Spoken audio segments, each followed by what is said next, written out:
4월 5일 목요일 식목일입니다. 저희들 어릴 때는 식목일이 공휴일이었습니다. 그래서 식목일 날 집에서 열심히 나무를 심으라 해서 학교도 가지 않았던 기억이 납니다. 자, 가장 봄이 좋은 때가 이 초봄도 아니고 이제 봄이 무르익어 갈 때쯤이 4월 5일 경이라고 봅니다. 올해는 꽃이 다 한꺼번에 피어가지고요. 원래는 개나리, 목련, 벚꽃, 철쭉 이렇게 순서대로 피어야 되는데 이 꽃들이 올해는 웬일인지 한꺼번에 다 피어버렸습니다. 그래서 지금 이 축제를 잡아놓은 벚꽃 축제나 각종 꽃 축제를 잡아놓은 지자체들이 곤혹스럽다 이런 이야기도 들리는데요. 오늘 이제 봄비가 좀 왔는데 그래도 봄이 한창일 때니까 꽃잎이 떨어지지 않아서 다행이다 이런 생각을 했습니다. 이제 한 일주일 열흘쯤만 지나면 다시 봄비가 오면 이제 벚꽃이 다 떨어지겠죠. 그럴 때는 항상 이런 생각이 듭니다. 참 봄이 짧게 끝나는구나. 제가 한 18년 전쯤에 이렇게 벚꽃이 활짝 필 때 정신이 좀 헷가닥해서 선거에 나가가지고 벚꽃 축제가 열리는 이 동네 뒷산에 사람들이 수천 명이 와 있는데 그 벚꽃 사이로 악수하고 다녔습니다. 정말 죽을 지경이었는데요. 이 자리 가서 술 한잔 얻어먹고 저 자리 가서 술 한잔 얻어먹고 산등성이를 누비면서 악수하고 다니는데 바람이 부니까 벚꽃이 확 떨어지더라고요. 그래서 제가 참 이거 뭐 하는 짓인가 하는 생각이 들었던 적이 있습니다. 그 뒤로 좀 제대로 살아야 되는데 사람이 그러고도 항상 제대로 살지 못하는 게 사람인 것 같습니다. 자, 요즘 시류가 이러다 보니 항상 사람이 속을 알 수 없습니다. 그 속을 언제 알 수 있느냐? 시류가 변할 때 버드나무 가지나 갈대 같은 사람은 시류에 따라서 이렇게 고개를 바람이 부는 대로 이렇게 숙입니다. 꼿꼿한 사람은 바람이 불어도 뻗어서 꺾일망정 굽히지는 않습니다. 자, 최근에 이 방북 연예인이나 국방부를 둘러싸고 벌어지는 꼴들이 정말 가관입니다. 그리고 방북 연예인을 인솔하고 간 도종환 장관, 문화체육관광부 장관, 이 사람 한때는 시인이었죠. 정교조 출신의 시인으로 정교조가 그래도 참교육을 한다고 국민들이 좀 이렇게 그래도 좀 평가를 할 때 그것도 착각이었지만은요. 그럴 때 이 사람은 해직 교사 출신으로 부인이 이렇게 죽었습니다. 병을 앓다가 죽었는데요. 이 사람이 접시꽃 당신이라는 이 시를 썼지요. 정말 화제가 되었고 이의 시가 영화로 만들어져서 저도 그 영화를 봤던 기억이 있습니다. 거기 끝에 보면 이런 이야기가 나오죠. 살아 평생 당신께 옷 한 벌 못 해주고 당신 주고 처음으로 배옷 한 벌 해입혔네. 이런 말이 나옵니다. 그래서 애절한 이 사부인곡을 이렇게 불렀는데 좀 있다가 이분이 이제 재혼을 했어요. 본인 말로는 감옥에 가게 되고 이제 어린 애들만 남아서 혼자 내버려 둘 수 없어서 결혼을 했다는데 참 감옥에 가고 애들도 남겨둔 사람이 재혼을 하는 기술도 있으니 그것 또한 우러러 봐야 될 것 같습니다. 자, 이러던 도종환이 좀 연예인을 인솔해서 북한을 갔습니다. 북한에서는 열렬하게 이들을 환영을 했습니다. 자, 흥분한 도종환은 손을 같이 잡고 북한 인사들 옆에서 손을 들고 김정은 옆에서 김영철 옆에서 종횡무진 활약을 합니다. 우리가 접시꽃 당신 시로 봤던 도종환 그리고 잽싸게 재혼을 해서 그 열심히 시집을 사고 영화를 본 사람들 거기에 감동을 받았던 사람들이 이게 멍이 이렇게 충격을 받기도 했는데 어느 날 정치인으로 비례대표로 나타났습니다. 그러다가 어느 날 또 지역구 의원이 되더니만 이제 문화체육관광부 장관이 되어서 북한에 가서 북한 인사들 옆에서 열심히 조아리며 비위를 맞추고 있습니다.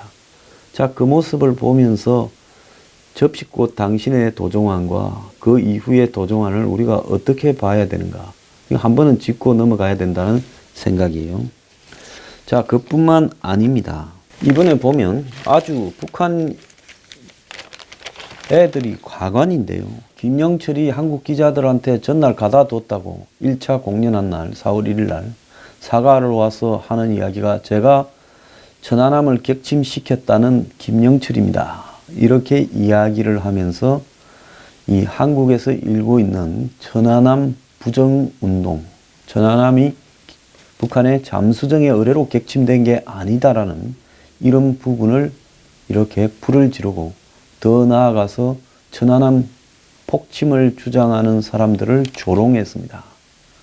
자, 이런 조롱에 대해서 청와대는 김영철의 말에 특별히 할 말이 없다라고 이야기를 하고 국방부는 대변인이 장황하게 김영철의 발언에 공식 언급하는 것은 적절하지 않다고 본다. 구체적으로 어떤 인물, 어떤 기관이 천안함 공격을 주도했다는 점이 특정되지 않았다. 이렇게 말을 했습니다.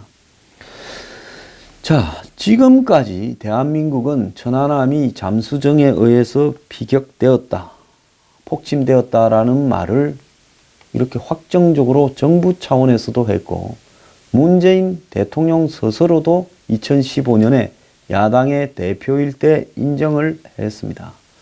그러면서 그 공격은 당시 군 총정찰국장을 하던 정찰총국장을 하던 김영철이 그 부분을 지휘했었다. 이런 부분에 대해서 군에서는 사실상 100% 단정은 아니지만 북한은 한 것은 사실이고, 그러면 북한이 이런 걸 할 때 이런 남측에 대한 공격을 관장하는 것은 북한의 정찰총국에서 하고, 거기에 정찰총국장은 김영철 초강경파니까 그래서 결국 천안함은 김영철이 주도하는 정찰총국에 의해서 폭침되었다라고 사실상 결론을 내려놓고 있었습니다. 자, 그래서 한국의 송영무 장관의 국방부는 이제는 지금까지 자신이들이 사실상 국민들이 그렇게 알아듣도록 국방부가 말을 했으니까 지금 천안함 폭침의 주도는 정찰총국, 그리고 정찰총국장은 김영철. 그래서 자연스럽게 김영철이 이끄는 정찰총국에서 천안함 폭침을 주도했다. 이렇게 한국에 정리되어 있던 사안이지 않습니까? 이제 이 부분을 갖다가 누가 어떤 기관이 했는지 특정할 수 없다라고 꼬리를 내리고 있습니다. 이쯤 되면요, 저는 대한민국의 군이 해체되어야 된다고 생각합니다. 이런 작자들이 북한과 전쟁이 났을 때 이겨요. 어제 제가 미군이 북한을 폭격을 하고 그 다음에 그 뒤에 지상군을 지상군을 보내서 싸우는데 북한군은 급히 무슨 해체될 것이고 식량도 없니 어쩌니 이야기를 하고 한국군만 붙어도 지상군이 이기니 어쩌니 하는데요. 제가 한국군으로 북한군을 상대할 수 없다고 한 것은 군 수뇌부가 국회에 와서 직접 말한 내용입니다. 그리고 저는 정신 상태에서 한국군 수뇌부조차도 이럴 지언데 과연 한국군이 북한에 가서 북한군을 상대해서 싸움이 제대로 될 거라고 보십니까? 정말 보수 일각이에요. 애국심은 좋은데요. 한마디로 오도된 착각에 의한 애국심은요, 국수주의고 그것은 문제 해결이나 정말로 종북들을 정리하는 데도 도움이 되지 않는 관점이라고 봅니다. 현실의 꿈에서 좀 깨어나길 바랍니다. 지금 대한민국의 군수 내부에 사람 같은 사람이 어디 있습니까? 문 정권의 지금 대북 드라이브, 군 힘 빼기, 이 모든 부분에 목소리 하나 내놓은 놈 없지 않습니까? 몸이라 소리 들어도 싼 거 아닙니까? 이런 작자들에게 존중을 할 이유가 있겠습니까? 자, 군이 있다이니 그 밑에서 딴따라 예술인들이라는 사람들은 더 하지요. 솔직히 말하면 요즘 SM이, 이수만의 SM이 이 정권 들어서 잘 나간다 이야기가 있습니다. SM 소속 연예인들이 문 정권의 소프트 외교 현장에서 남북 교류에서 정상 외교에서 두각을 나타낸다. 그래서 레드벨벳이 북한에 이번에 평양 공연에 가는 게 화제였고, 김정은이 내가 레드벨벳을 보러 올지 관심이 많았는데 일정을 조정해서 왔다라고 특별히 언급을 했고, 레드벨벳의 멤버 아이린이라는 친구는 김정은과 기념사진을 찍고 엘이라는 친구는 악수를 해 주셨는데 너무 떨렸다. 이렇게 말을 했습니다. 이 레드벨벳이 SM 소속이고 또 사회를 본 소녀시대 서연도 SM에서 10년 동안 있었던 멤버입니다. 엑소라는 그룹은 올림픽 폐막식에 공연을 했고 엑소 멤버인 백현이라는 친구는 IOC 총회 개막식에서 애국가를 불렀고 또 엑소에서 또 떨어져 놓은 엑소의 일부는 또 문재인 중국 방문에 동행을 해서 개막식에서 부서를 같이 돌았고 시진핑 만찬에도 참석을 했고 이런 식으로 SM이 현 정부와 아주 잘 지내고 있다고 합니다. 자, 항상 정권이 바뀔 때마다 재벌들도 총애받는 재벌들이 있고 이제는 엔터테인먼트도 총애받는 엔터테인먼트사가 별도로 있는 것 같습니다. 어쨌거나 제가 경고하는데요. 딴따라들이 경멸을 담아서 하는 이야기입니다. 정치판에 함부로 끼어들지 말기를 바랍니다. 어쩔 수 없이 목구멍이 포도청이라 글이 됐다면 오버하지 말고요. 드라이한 태도를 유지하기를 바랍니다. 자, 오늘 조선일보에 보면 과거의 역사적인 독재자들은 자신을 만나러 온 사람들이나 이 외빈들이 매우 영광스럽게 여기도록 그렇게 이 환상을 조작했습니다. 그 사람이 가지고 있는 살인마, 집단 학살, 독재 이런 면모는 다 사라지고 마치 그 사람을 아련해서 악수하고 격려를 받고 사진을 찍는 것이 매우 영광스러운 것처럼 이렇게 대외적으로 본인 스스로 그렇게 생각하는 경향이 있었습니다. 자, 북한의 김정은 3대는 오늘날 대한민국을 분단시키고 수많은 남침 전쟁으로 국민을 학살시키고 또 더 나아가서 수많은 도발과 또 자신의 국민들에 대한 탄압으로 지상 지옥을 만들고 있는 독재자입니다. 이런 독재자를 만나가지고 그를 만나서 악수하는 것이 그 앞에서 춤을 춘 것이 영광스럽다라고 여기는 연예인들을 우리가 어떻게 봐야 되는 겁니까?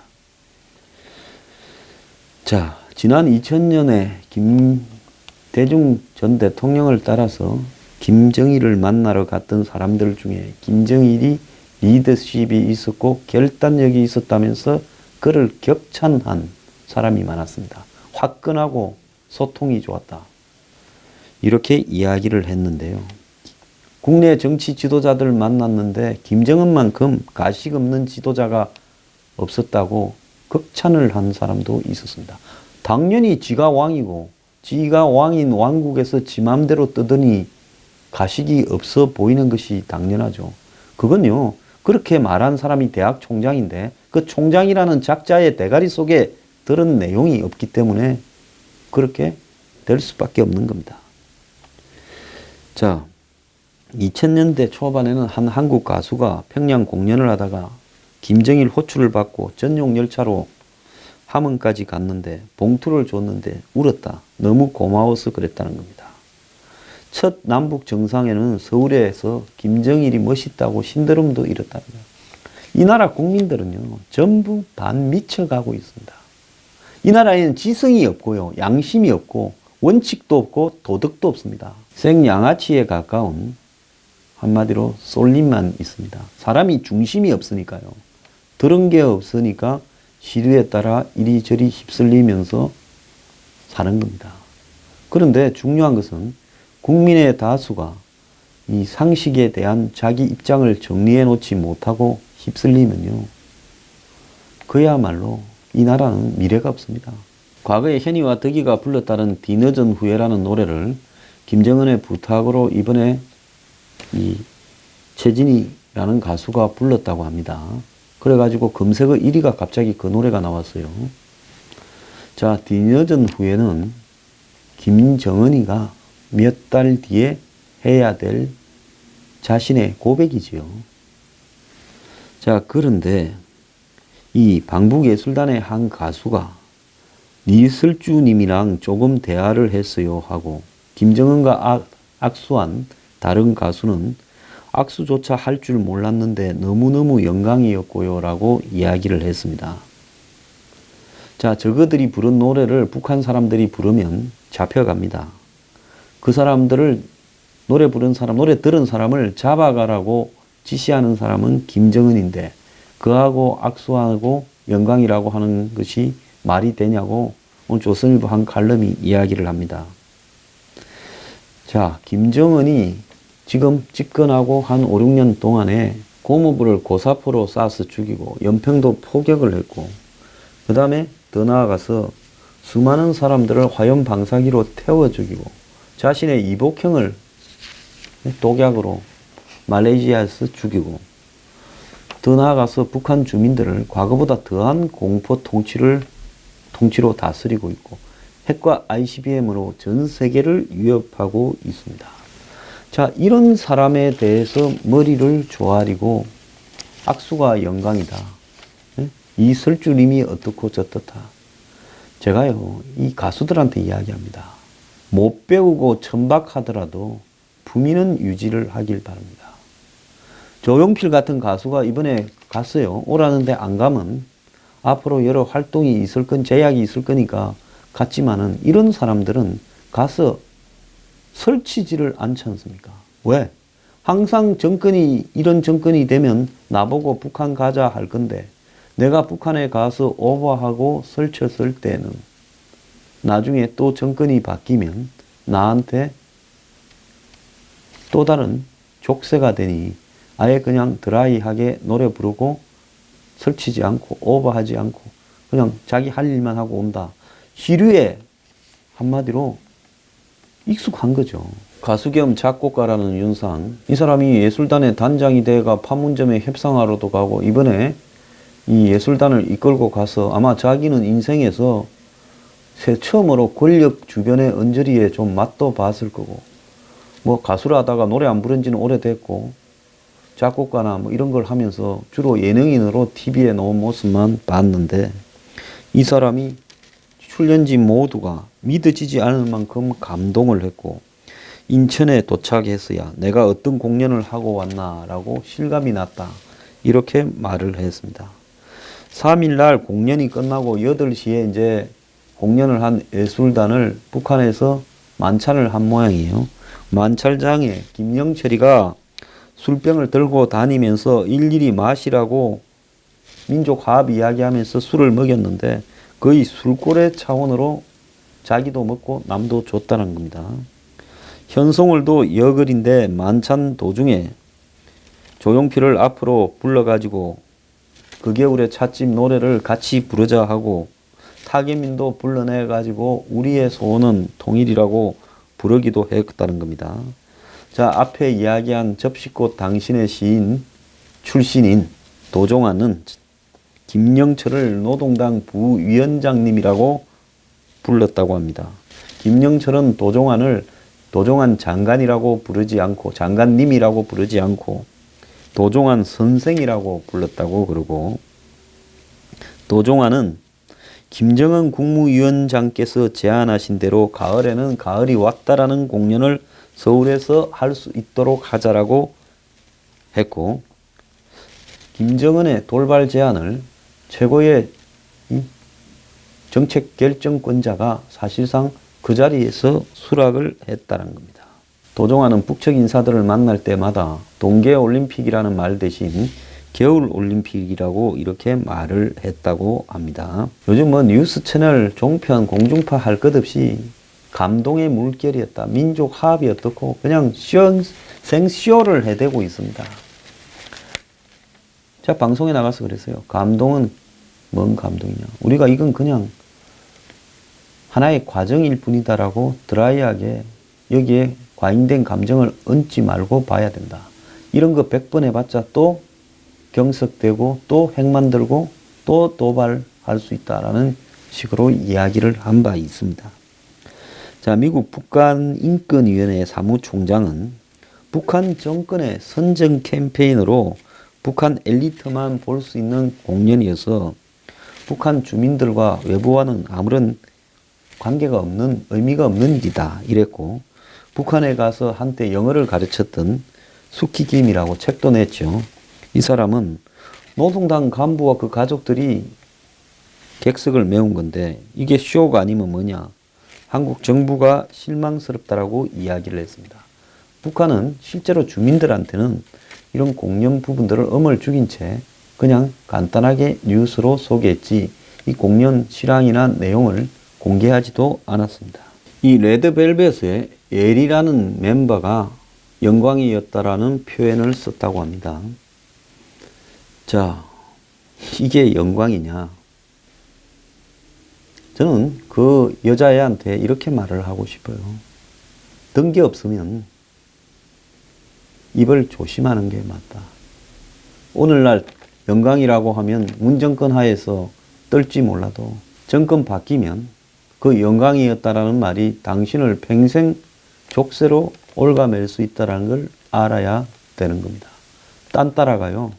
딴따라의 숙명과 한계를 알아야 오래오래 죽을 때까지 예인으로 살 수 있다는 걸 경고하고자 합니다. 도종환 접시꽃 당신은 개뿔 뭡니까? 해바라기 당신입니다.